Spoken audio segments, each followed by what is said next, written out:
God told you to be kind, to forgive, to love.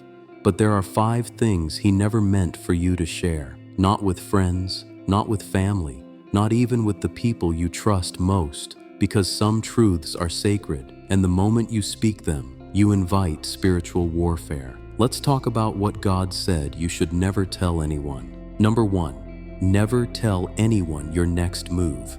When God gives you a vision, it's not for public discussion, it's for private preparation. Joseph learned this the hard way. The moment he shared his dream, his own brothers turned against him, not because he did anything wrong, but because his calling exposed their comfort. Some people will celebrate you until your destiny starts convicting their stagnation, and that's why God sometimes hides your plans, not to punish you, but to protect you. When you speak too soon, you invite opinions, doubt, and spiritual interference. Every word you speak has power, and the wrong ears can twist what God whispered. The enemy listens for clues. He studies patterns. He looks for open doors, and your words can become one. That's why the Bible says in Proverbs 29:11, "A fool vents all his feelings, but a wise man holds them back." Some visions grow best in silence. Some blessings are safest in secrecy. You don't need validation for what God already confirmed. When the time is right, your fruit will speak for itself. So don't announce, prepare, don't explain, obey, move quietly, pray deeply, and let your results preach louder than your words. Number 2, never tell anyone everything God told you in secret. Some things God speaks are meant for revelation, not conversation. When God whispers something to your spirit, a warning, a dream, a conviction, it's not always your job to explain it. Because some people will mock what they don't understand. Others will twist it, question it, or plant doubt where God planted faith. Think of Mary. When the angel told her she would carry the Son of God, she didn't run to prove it. She kept all these things and pondered them in her heart. Luke 2:19. Why?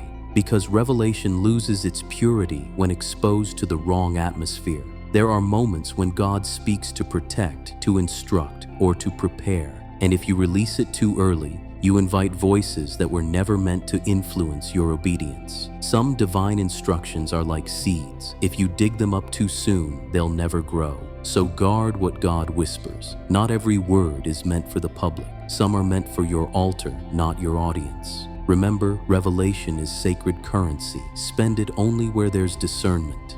Number 3, never tell anyone your good deeds or sacrifices.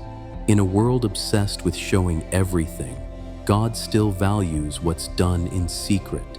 Matthew 6:3 says, "But when you give to the needy, do not let your left hand know what your right hand is doing." Because when you seek attention for what should honor God, the reward shifts from heaven's approval to human applause. Some people do the right thing but lose the blessing because they want it to be seen. They post it, mention it, or slip it into conversations, hoping someone will notice. But God doesn't need you to prove your goodness. He's already seen it. When you brag about your obedience, you make the sacrifice about you, not Him. And the moment you trade sincerity for recognition, you also trade reward for reputation. That's why Jesus said, "Your Father, who sees what is done in secret, will reward you openly." Matthew 6:4. Some of your greatest victories will never be public.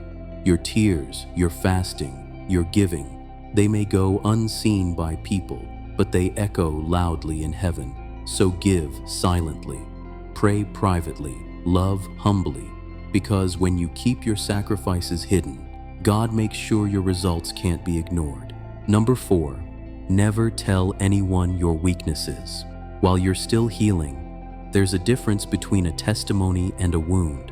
A testimony is what you share after God heals you. A wound is what you protect while He's still working. Too many people open up to the wrong ears hoping for comfort, but end up giving the enemy ammunition. Not everyone who listens cares. Some just collect information. That's why Proverbs 4:23 says, "Guard your heart above all else, for it determines the course of your life." Your vulnerability is holy ground. Not everyone is meant to stand on it. Even Jesus didn't reveal everything to everyone. He had the crowds, the disciples, and then the inner circle. And there were still things only he and the Father shared. It's okay to be transparent, but be spirit-led, not emotionally driven. Share your battles with those who are anointed to handle them, not just available to hear them. Because when you expose pain too early, you risk reopening what God is trying to close. So until your wound becomes your witness, stay quiet, stay prayerful, and let God finish the healing in secret. Number 5, never tell anyone everything about your blessings. Not everyone celebrating with you is happy for you. Some people praise you publicly but envy you privately.